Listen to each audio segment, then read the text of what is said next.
Hello and welcome to the Deep NBA podcast. My name's Sean. Joining you today is staff writer Sam Sterry. Welcome onto the pod. How are you? Not too bad. I'm glad to be here. Yeah. Welcome on. So, for people who listen to the pod but haven't read content on the Deep 2, first of all, they should definitely go to that website. It's very easy, thedeep2.com. But Sam has been writing for us for just about a year now, all about the Houston Rockets. So, Sam, do you mind just introducing yourself? Talk to us about how you got into basketball, how you got into specifically the Houston Rockets, and just sort of saying hello. Yeah, so as Sean just said, I'm Sam. I've been writing for you guys for almost a year now. But I got into basketball when I was about 4. My sister played, and I was always really jealous. I wanted to play as well. And eventually my dad signed me up for district basketball, which here in Australia is like club level basketball in America. So I played for the North Adelaide Rockets, which that kind of explains why I go for the Houston Rockets, doesn't it? You guys obviously had James Harden as well, so it all just made sense. Yeah, well, as a little kid, I Googled Rockets basketball, and believe it or not, North Adelaide didn't come up. Houston did. And I saw Tracy McGrady highlights, and I fell in love. Yeah, so you're a seasoned Rockets fan. You've been through Tracy McGrady and Yao Ming years, and now all the way up through the Daryl Morey years and into this new era. You've seen it all. Yeah, I've seen it all. There's certainly been highs and lows, and I'm glad that we're starting to look back up towards a high. Yeah. We'll talk about the team soon, but have you got any sort of highlights along the way of like a moment while watching the Rockets where you're like, holy crap, like you start to realize that, hey, I love this team. Did you have any of them? The first moment that I was like, damn, like I really need to start watching NBA basketball more was back, I think it was the 2016 Warriors. We played that game against them just before the playoffs started, so it was really heated for playoff seeding. And it was the game that Kevin Durant was like 8 meters out of bounds and saved the ball, and they didn't call out of bounds. I was watching that with a close friend, and I was so down and out. I was like, that's it, we've lost, it's fuck. Game's over. Oh, sorry, can I swear? Yeah. Swear as much as you want. Just slipped out, and I'm like, oh, damn. Yeah, I was like, it's over, game's done. I'm turned off the TV, and he's like, no, Harden's clutch, you're good. And yeah, Harden hit the game winner in that game, well, the game tying shot to send us to OT, watch the whole OT, and we ended up winning. And that was a moment where I was like, damn, the NBA is actually like hella entertaining, and I need to watch this more. Yeah. And a good, I mean, I think people are looking back on the 2016 year and just saying like, holy crap, that might have been the best year of basketball we've ever watched ever. That was obviously the Warriors winning 73 games, the Cavs coming back and winning the finals, coming back from 3-1, but like the Spurs won 60 games that year as well.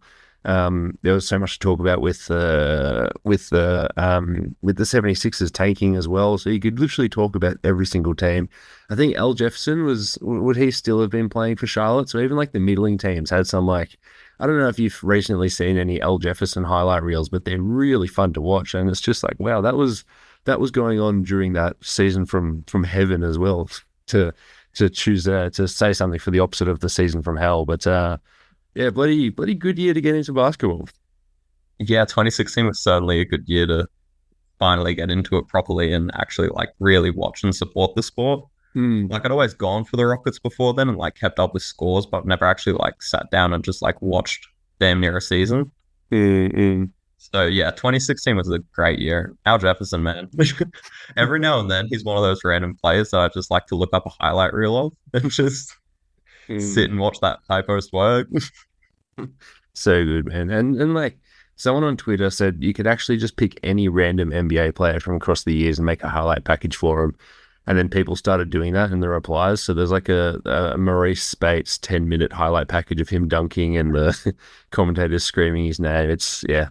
There's some good players that are just normal players, but actually great human being basketball players.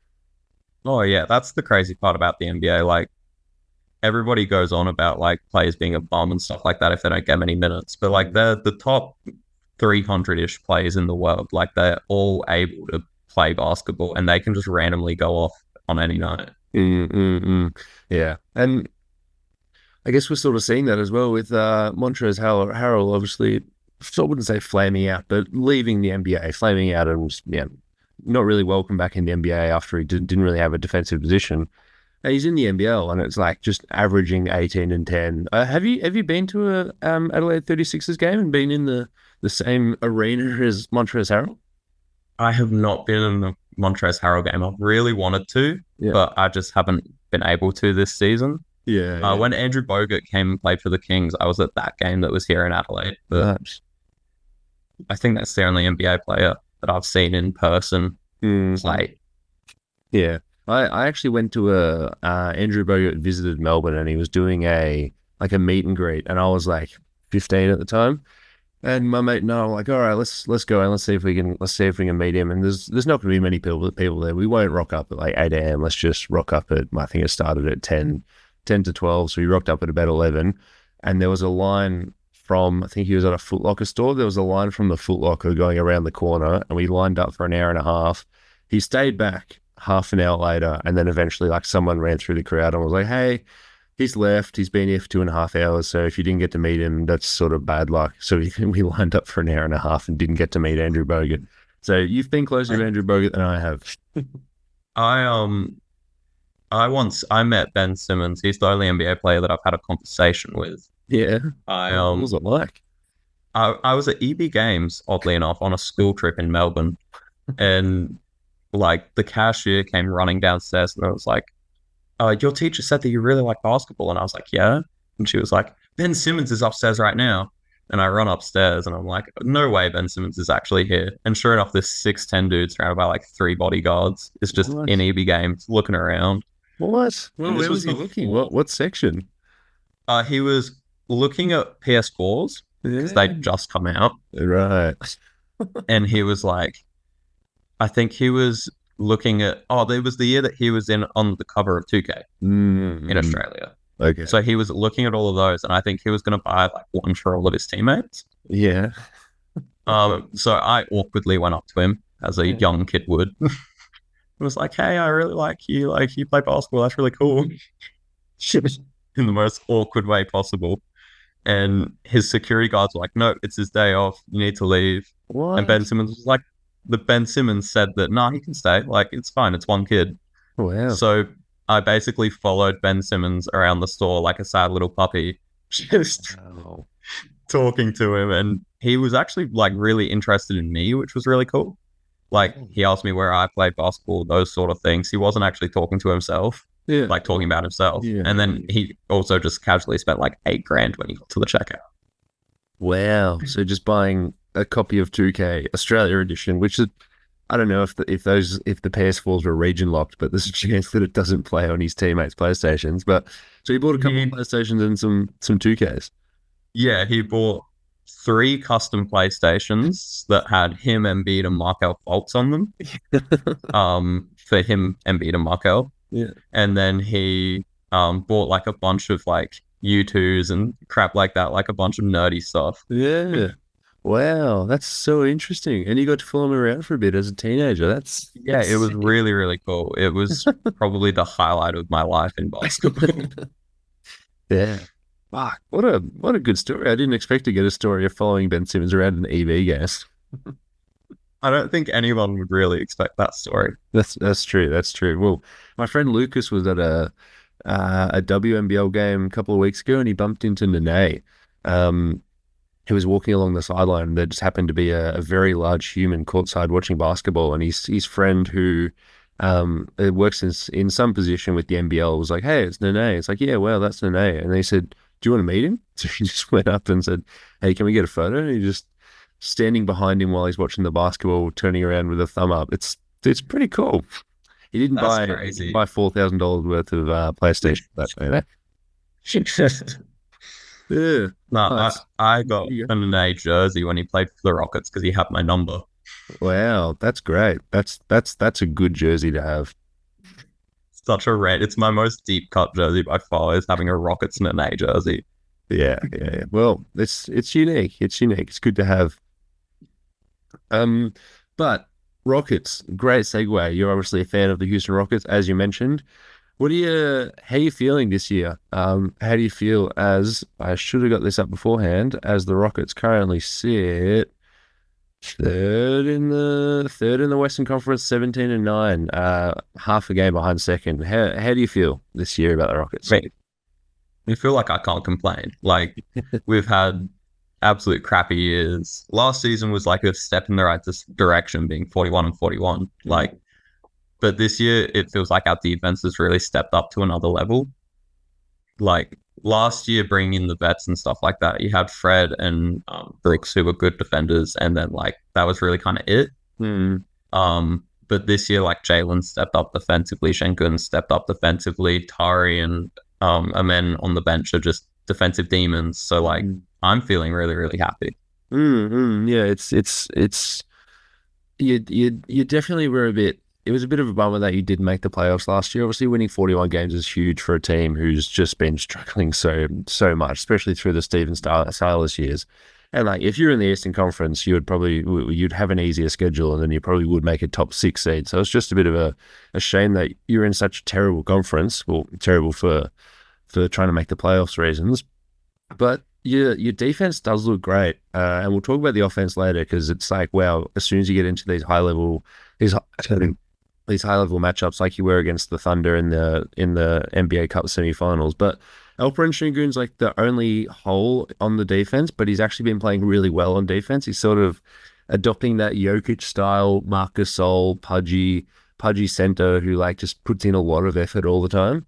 And Alperen Şengün, he's like, if anyone's going to start a fight, obviously Dylan Brooks, Dylan the villain, Tari Eason's got a bit of a mean streak to him, but Alperen Şengün is like, he will box you out to a very sort of rude level. It's you could take exception to almost every single time he boxes you out by the looks of it. But yeah, your defense is so legit, and it's very fun to watch. And I think also having a healthy Tari Eason, last year and the year before, he just wasn't healthy at all. So maybe he would have been at this level. But there's just not many holes in the roster. Like out of the guys that are actually playing basketball. I've got the numbers here. Per Cleaning the Glass, you're 13th in offense and second in defense, giving you your 7th in point differential.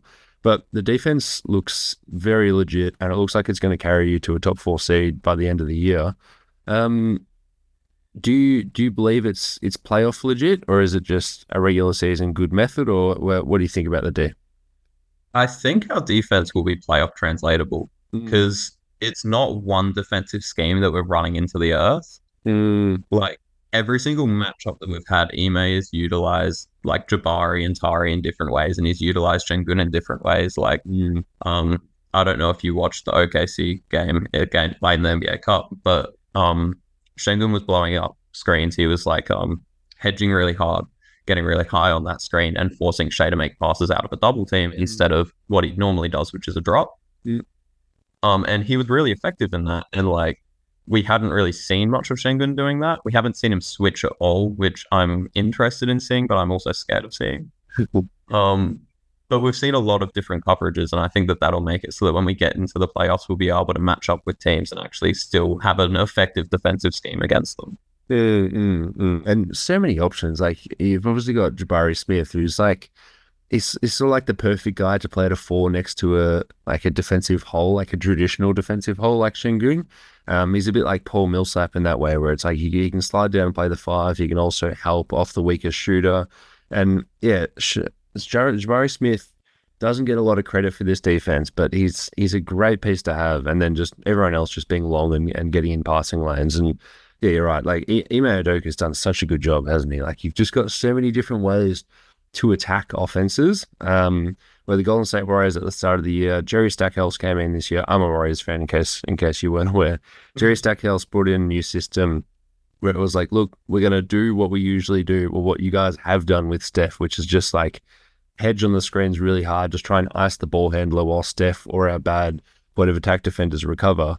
And if we happen to have a good point of attack defender like Wiggins or Kuminga, we're just not going to do that. But teams were like, okay, well, I'll just run a couple of ball screens or a couple of off-ball screens until I can get Steph or Pods on me.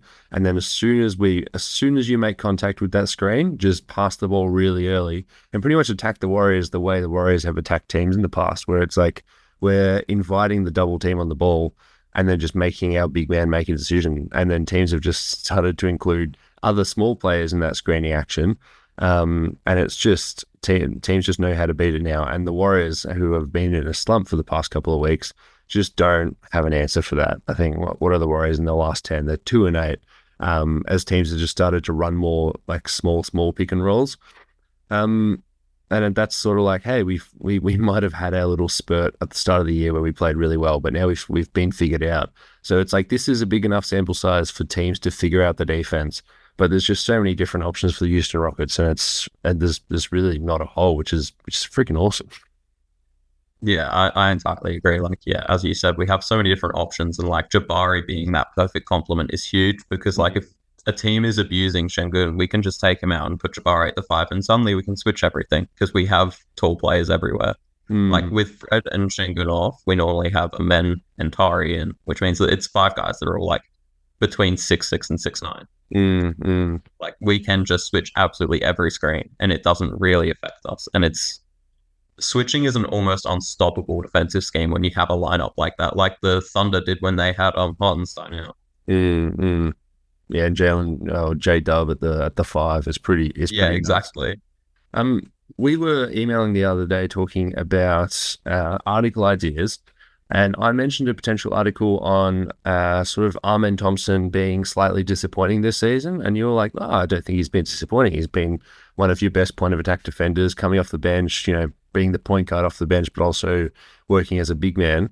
I more meant it in the way that I thought Amen Thompson was going to be an all-star this year. But just sort of, I want to get your opinion. How do you think Amen Thompson has played this year, and where do you think he is on his development track? And just sort of tell me everything that you're feeling about Amen.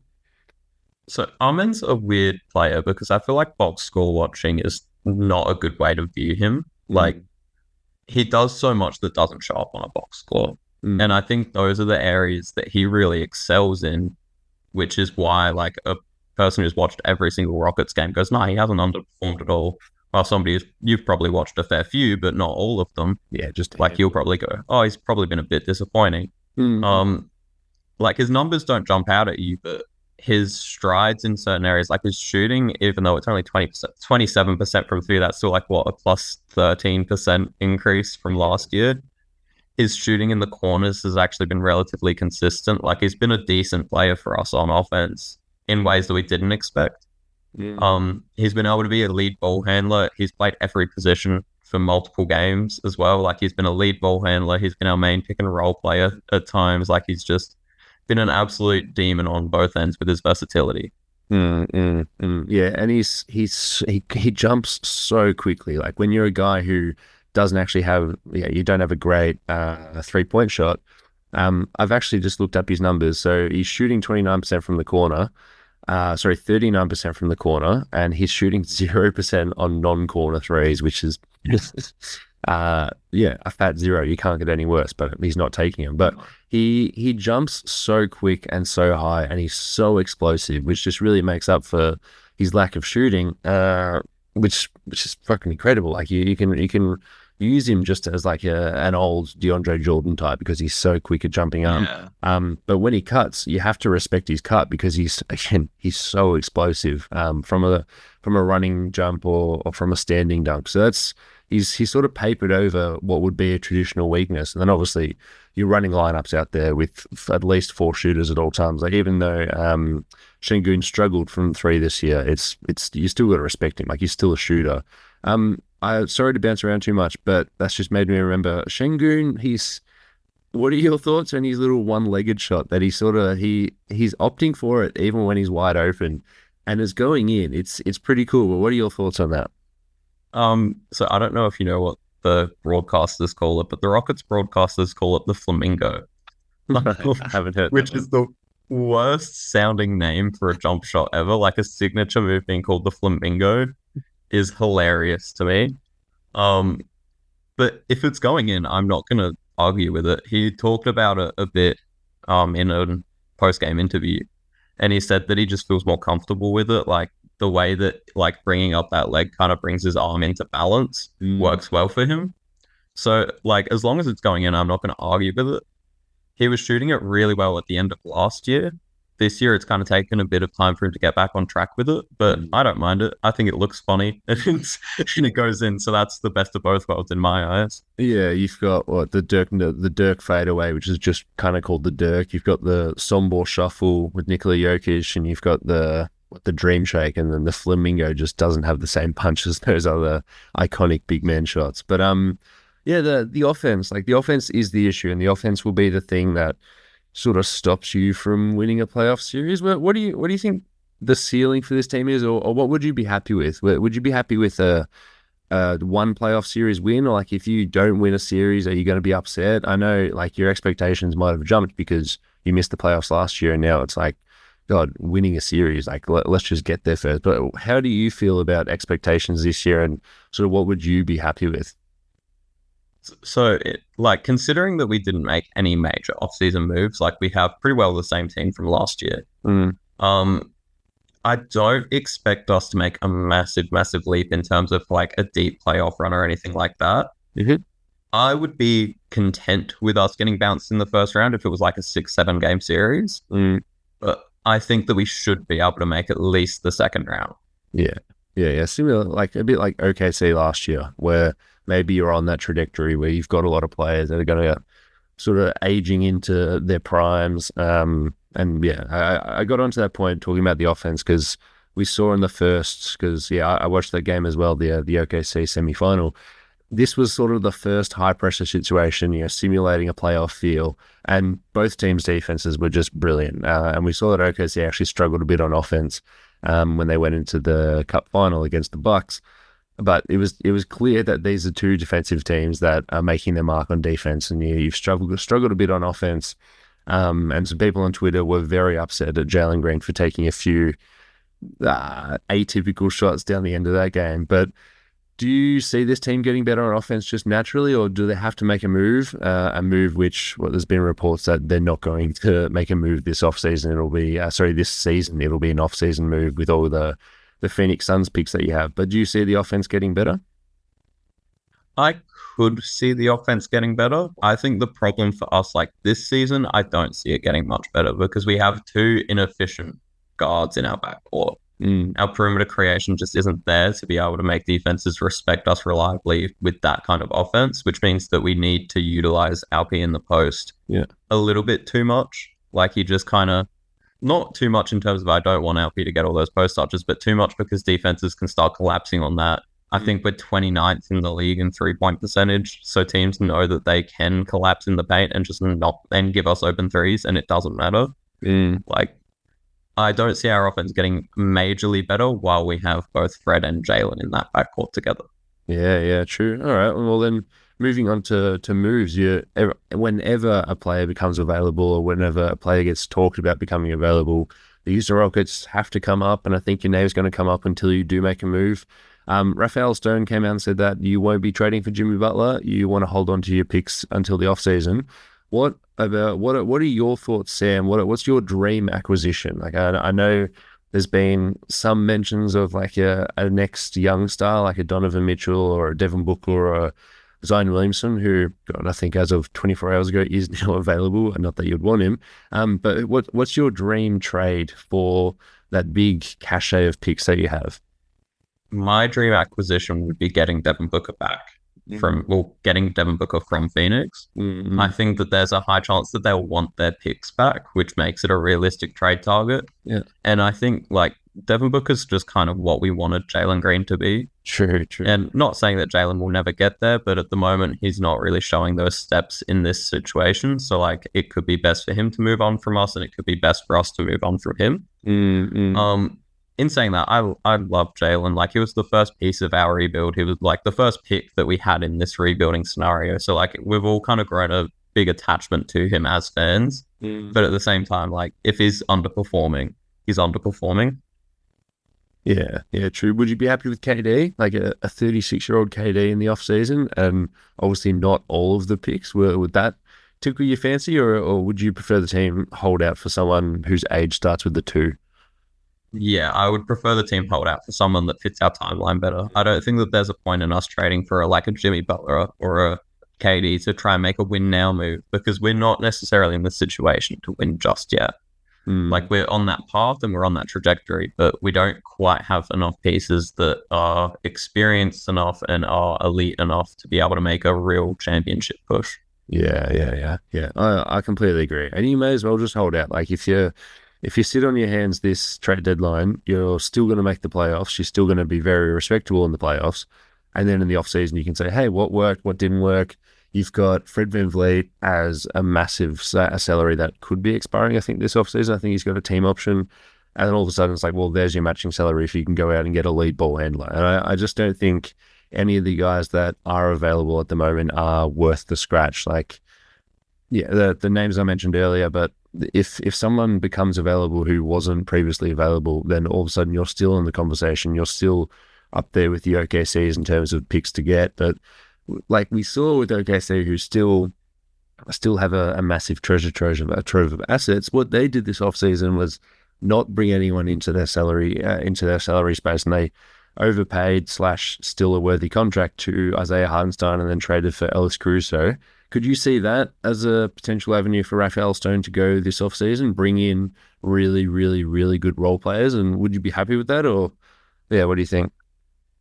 Like I would prefer that as a fan. Like I've always like as a basketball fan, I've always preferred homegrown talent and stuff like that. Like I'm just not a fan of teams that buy their way to the top in that way, that just like make splashy trade after big signing to make like a Nets big three, for example. Yeah. Like that's just not how I like the sport to work. I like it to be a bit more natural, and teams come up and fall down naturally in that cycle of coming through the draft and all that they normally do. But I think that if we could get those kind of elite role players to help support our young core, that would be the best scenario for us, because it's not like any of our young players are really getting less valuable, except for maybe Jalen Green, but he still has that alluring potential to be able to still be a valuable trade asset. Yeah, interesting. A very tempered view of the team, which I think is so fair. If you sit still and just watch the other players develop, like you're still going to be a top 3 defense for the next couple of seasons. And if Jalen finally does pop and become, let's say, a go-to scorer at an all-star level, or maybe Armin develops into the starter that I thought he was going to be there this year, but it can definitely still be in the future. Like it's not like you're hopeless without making a swing. But the picks are there. The picks will continue to burn a hole in your pocket until something happens to them.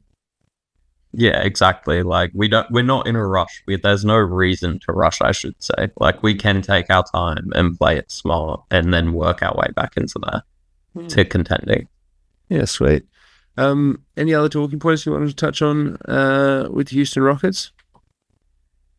Not too much really. I think like we've mostly covered everything that's to do with the Rockets this season. Yeah, sweet. Well, one question I like to ask every guest I have on is if you could, there's the really expensive jerseys you can get. Obviously, jerseys are just expensive, but you can get the replica jersey, or you can get the game worn, the $500 jersey. That's like, this is the one that they would be wearing when they walk out onto the court, that you would just never buy for yourself. But if you had to stumble upon, let's say Stanley gives it to you, right? If you had to stumble upon any jersey in NBA history, and it's going to be that cool $500 one, what would you want it to be? Who would you want the player to be? What is it an alternate, or is it a regular, or what would you want that jersey to be if you could pick anyone at all?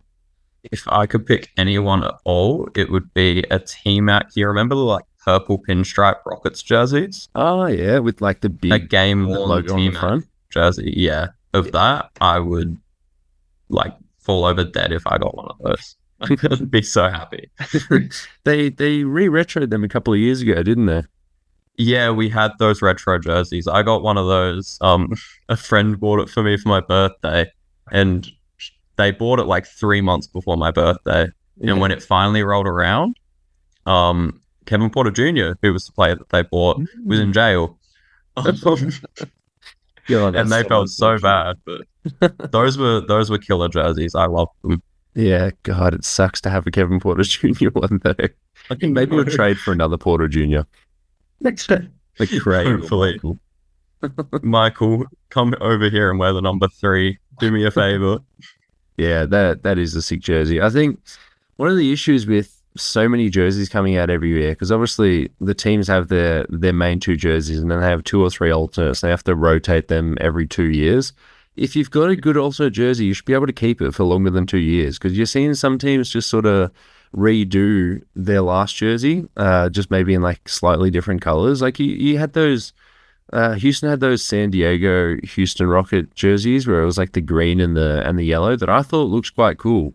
And maybe that could have been like a scheme to keep ticking over with your alternate jerseys, but because you just have to keep coming up with new ideas on top of new ideas, nothing just sticks around. So even if you bring back those cool like purple T-Mac jerseys, it's just going to go in 2 years. I would love it if the NBA could let you guys keep a jersey for a little bit longer.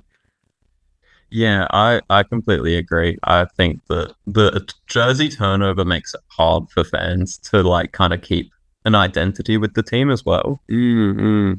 Yeah, you're sort of punished if you go out on your own a little bit too much, like with those yellow and green Rockets jerseys. Like, it's like, cool, we did this cool thing. Wow, that's awesome. Can we keep it? No, you got to change it. And now if you watch footage from 3 years ago, it's like, oh, why did you play on a yellow court? I can't remember. You've had 6 jerseys since then. Yeah, exactly. It's really bizarre. I much preferred it when teams had a bit more consistency with that. But yeah, there's been some cool jerseys out of it, so you can't complain totally. Yeah. But yeah. And I'm sure they're making so much money, it doesn't even matter. well, exactly. I mean, that's why they do it in the end. Yeah, true. Cool. All right. Well, Sam, thanks for coming on the pod. As mentioned, you can read his Houston Rockets writing on thedeep2.com. And Sam, is there anything you wanted to mention before we log off? No, I just wanted to say thank you for asking me to be here, and I'm glad to finally get my voice out there. No worries, man. No problem. Thanks for coming in.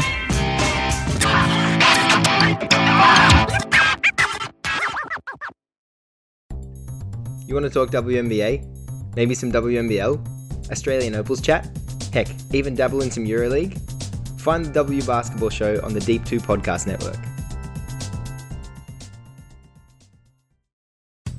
The NBA moves so quickly these days, it's hard to keep up. Shams and Woj are breaking stories left and right, but the Quick Time Out is right there with them to keep you informed on the latest NBA news.